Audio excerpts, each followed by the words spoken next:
Assalamualaikum warahmatullahi wabarakatuh. Okey, subjek kita pada hari ini ialah pendidikan teras Islam, bahagian Tauhid.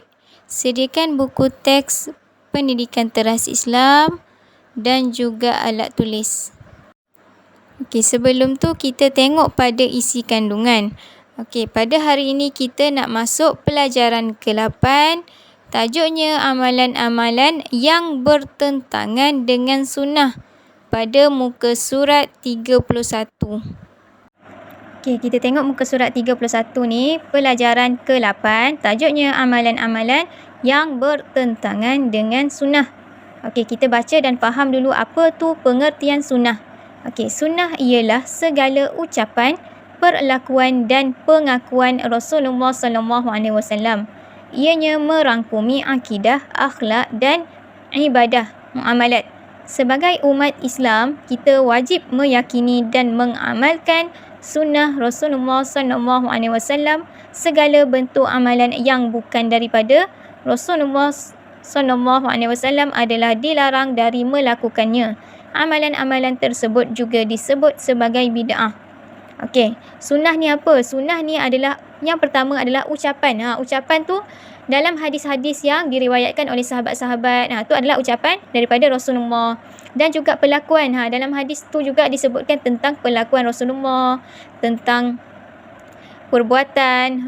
Dan juga dalam sirah-sirah ada menyebutkan tentang ucapan, tentang perlakuan, hadis, sirah dan juga pengakuan Rasulullah SAW. Tentang apa? Tentang akidah dia. Akidah ni apa? Akidah ni pegangan atau tauhid Rasulullah, iaitu Rasulullah ni mentauhidkan Allah. Pegangan dia adalah Allah Subhanahu Wa Taala dan juga agama Islam. Okey, akhlak. Akhlak Nabi ni juga diceritakan dalam sirah, dalam hadis, dan juga ibadah. Pun ada juga dalam sirah dan juga hadis tentang ibadah-ibadah yang dilakukan oleh Rasulullah. Kita sebagai umat kena wajib yakin dengan sunnah Rasulullah dan juga kita kena sentiasa amalkan sunnah Rasulullah. Segala bentuk amalan yang bukan daripada Rasulullah SAW adalah dilarang melakukannya. Apa yang Nabi tak buat, kita perlu. Apa yang Nabi tak buat, kita tak perlu buat. Kita dilarang untuk buat. Melakukan amalan-amalan tersebut juga disebut sebagai bid'ah. Kalau kita buat juga amalan yang Nabi tak buat, tu disebut sebagai bid'ah. Bid'ah ni merupakan, maksudnya adalah keterlaluan. Kalau kita buat juga, kita tu keterlaluan. Sebab Nabi tu, sunnah Nabi tu dah cukup lengkap dah. Akhlak Nabi tu akhlak yang paling terpuji. Sama juga ibadah dan juga akidah Nabi. Tak perlu buat apa yang Nabi tak buat. Kita cuma perlu ikut sunnah. Kena ikut apa yang Nabi buat sahaja. Okey, contoh sunnah Nabi. Okey, kalau awak nak tahu contoh sunnah Nabi, okey, sebelum tidur Nabi tu berwuduk dulu. Lepas dia berwuduk, dia pergi dekat tempat tidur tu, dia mengibas tempat tidur tu sebanyak 3 kali. Lepas tu dia tidur pula mengiring sebelah kanan. Dia mengiring sebelah kanan. Lepas tu dia bangun daripada tidur pula. Bila dia bangun pagi daripada tidur tu, dia usap muka dia dengan tangan. Lepas tu dia baca apa? Dia baca doa lepas tidur. Alhamdulillahillazi ahyana ba'dama amatana wa ilaihin nusyur. Nabi baca doa tu. Okey, lepas tu ketika Nabi pakai pakaian, Nabi mulakan sebelah kanan dulu. Nabi pakai baju ke, pakai seluar ke, dia mulakan sebelah kanan dulu. Sama juga bila pakai selipar, sandal, apa semua, pakai sebelah kanan dulu. Bila nak buang daripada badan, nak cabut daripada badan tu, dia mulakan sebelah kiri. Kalau mula nak pakai, dia pakai sebelah kanan dulu. Okey, lepas tu Nabi makan. Nabi makan menggunakan tangan kanan. Makan tangan kanan. Okey, dan ambil makanan yang paling hampir dulu. Kalau kita nak makan, kita mulakan dengan tangan kanan. Lepas tu kita ambil dulu makanan ataupun lauk yang paling hampir dulu dengan kita. Mulakan yang paling hampir dulu. Lepas tu barulah ambil yang lain. Okey, lepas tu senyum. Ni senyum ni merupakan sunnah Nabi yang paling senang kita nak ikut. Senyum ni juga kita akan dapat pahala sedekah. Senyum adalah sedekah. Nabi ni tak pernah lekang dengan senyuman. Okey, itu adalah sunnah Rasulullah, sunnah Nabi. Okey, lepas tu tengok dekat dalil sebelah dia ni.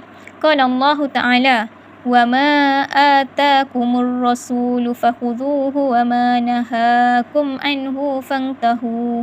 Okey, terjemahannya, dan apa jua perintah yang dibawa oleh Rasulullah SAW kepada kamu, maka terimalah serta amalkan.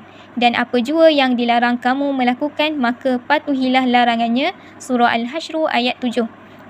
Dalam hadis pun ada, dalam Al-Quran pun disebutkan bahawa apa jua yang Nabi suruh, Nabi perintah tu, kita wajib melakukannya. Dia suruh kita terima apa sahaja yang disampaikan oleh Nabi.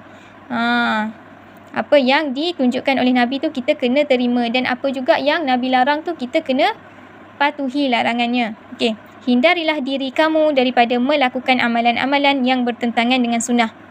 Tengoklah ni, apa ni? Ni adalah contoh-contoh perbuatan syirik. Ni bomoh. Bomoh tengah buat kerja dia ni. Ini adalah merupakan perbuatan yang Nabi larang. Okey, kita tengok muka surat 32 ni. Ni adalah contoh-contoh amalan bertentangan dengan sunnah. Dia bagi contoh-contoh amalan yang bertentangan dengan sunnah.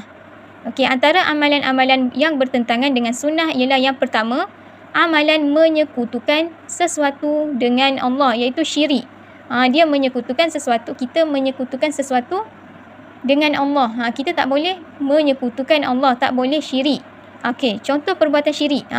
Menyembah berhala. Menyembah berhala. Yang kedua, mempercayai sesuatu mempunyai kuasa sama seperti kekuasaan Allah. Perbuatan seperti ini akan menggugurkan syahadah, terkeluar daripada Islam, dan dosanya tidak diampuni oleh Allah Subhanahu Wa Taala. Kita contoh orang India, orang Cina, dia sembah patung-patung, ataupun kalau zaman Nabi dulu dipanggil berhala. Sama juga sekarang pun dipanggil berhala juga. Patung-patung tu adalah dipanggil berhala. Okey, lepas tu mempercayai ada kuasa selain kuasa Allah. Kita tak boleh mempercayai bahawa ada sesuatu yang lebih berkuasa daripada kuasa Allah. Sesungguhnya Allah tu Maha Esa. Allah tu adalah Maha berkuasa di atas segala-galanya. Tengok ayat Al-Quran ni. Innallaha la yaghfiru an yushraka bihi wa yaghfiru ma duna dzalika liman yasha. Sesungguhnya Allah tidak mengampuni seseorang yang menyekutukan Allah dengan sesuatu, dan mengampuni selain daripada itu bagi mereka yang dikehendaki. Surah An-Nisa ayat 48. Ada dalam Al-Quran bahawasanya Allah tidak akan mengampuni dosa-dosa orang yang mensyirikkan Allah. Hindarilah diri kamu daripada melakukan amalan-amalan yang bertentangan dengan sunnah. Ni. Yang pertama kita dah ada amalan menyekutukan sesuatu dengan Allah. Lepas tu kita tengok muka surat 33 pula. Okey, tadi yang pertama ni, yang kedua, amalan yang kedua adalah amalan memuja kubur, pokok dan sesuatu yang dianggap karamah. Amalan-amalan seperti ini juga disebut sebagai khurafat. Contohnya memuja kubur. Orang-orang yang memuja kubur, pokok, ataupun tak kiralah apa-apa saja yang dia anggap karamah. Karamah ni macam mendatangkan sesuatu, mendatangkan kuasa. Karamah ni mendatangkan kuasa ataupun dianggap kemuliaan. Memuja kubur, pokok, tak boleh. Amalan-amalan seperti ini juga disebut sebagai khurafat. Dia memuja sesuatu selain daripada Allah, tu dipanggil khurafat. Okey, kita tengok maksud khurafat. Okey, khurafat ialah mengadakan hubungan dengan jin dan dapat mengetahui perkara-perkara gaib yang telah lalu dan yang akan datang. Selalunya dilakukan oleh bomoh, tukang tilik dan sebagainya. Okey, khurafat ni adalah mengadakan hubungan dengan jin. Mengadakan hubungan ataupun perjanjian dengan jin. Okey, contohnya bomoh lah. Bomoh ni dia tahu perkara-perkara gaib. Padahal perkara-perkara gaib tu dia tahu melalui siapa? Melalui jin. Dia tahu perkara-perkara yang telah lalu dan juga akan datang. Dia tu seolah-olah tahu perkara yang dah berlalu dan juga akan datang. Sedangkan hanya Allah sahaja yang mengetahui perkara-perkara yang akan datang, perkara-perkara yang akan berlaku di hadapan kita. Kita orang biasa sebenarnya tak tahu, tapi dia menggunakan jin. Okey, selalunya dilakukan oleh bomoh. Biasalah dilakukan oleh bomoh dan juga tukang tilik. Okey, yang ketiga, sihir dan tukang sihir serta orang yang percaya kepada sihir dan apa yang dikatakannya. Sihir ni, tahu tak sihir ni apa? Sihir ni adalah perbuatan yang melibatkan jin juga. Melibatkan jin dan juga syaitan. Sihir ni. Sihir, tukang sihir. Perbuatan sihir menyihir orang ni. Percaya kepada sihir dan apa tukang sihir tu cakap. Tu adalah amalan-amalan yang bertentangan dengan sunnah Rasulullah.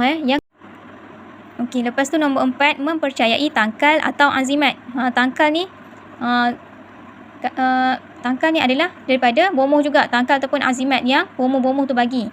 Tengok ada hadis yang mengatakan man alaqa faqad asyrika, rawahu Ahmad wal Hakim. Okey, terjemahan dia, sesiapa yang menggantungkan tangkal maka sesungguhnya dia telah menyekutukan Allah. Tangkal ni macam sesuatu yang diberikan bomoh ni, dia macam gantung dekat rumah, gantung dekat kereta. Tu adalah dilarang. Tu dianggap sebagai perkara yang menyekutukan Allah. Maka dosanya tidak diampuni siapa-siapa yang ada tangkal ataupun azimat ni. Okay, lepas tu yang kelima, sial atau merasa sial. Kita rasa sial. Sial tu apa? Sial tu adalah membawa nasib malang. Membawa nasib malang. Kita rasa bawa nasib malang. Pergi situ tak kena, pergi sini tak kena. Kita merasakan kita ni membawa malang. Tak boleh. Yang keenam, meratapi orang yang sudah mati. Okey. Meratapi orang yang sudah mati. Bila ada orang mati, kita meratap, teriak dan melahirkan kedukaan, kesusahan secara berlebih-lebihan. Tengok ni. Ni kalau nak kena tangkal tadi. Tangkal ataupun azimat ni. Dia macam loket dia pakai. Ada juga yang gantung dekat rumah. Ni tengok pemujaan pokok. Pemujaan pokok dan juga kubur. Ni yang ni orang yang meratap kematian. Tak boleh meratap kematian. Okey, sentiasalah melakukan amalan-amalan sunnah supaya kita tidak sesat di dunia dan akhirat. Kita kena amalkan sunnah. Tadi Ustazah dah bagi tahu kan sunnah tu. Sunnah tidur, berwuduk dulu. Lepas tu mengibas tempat tidur sebanyak 3 kali. Mengiring sebelah kanan. Lepas tu bangun, baca doa bangun tidur. Lepas tu masa pakai pakaian tu mulakan sebelah kanan dulu. Termasuklah bila awak pakai slipper pun pakai sebelah kanan dulu. Okey, lepas tu makan guna tangan kanan. Ambil makanan yang paling hampir. Dan juga senyum. Banyak lagi lah sunnah-sunnah Nabi. Okey, itu sahaja pada hari ini.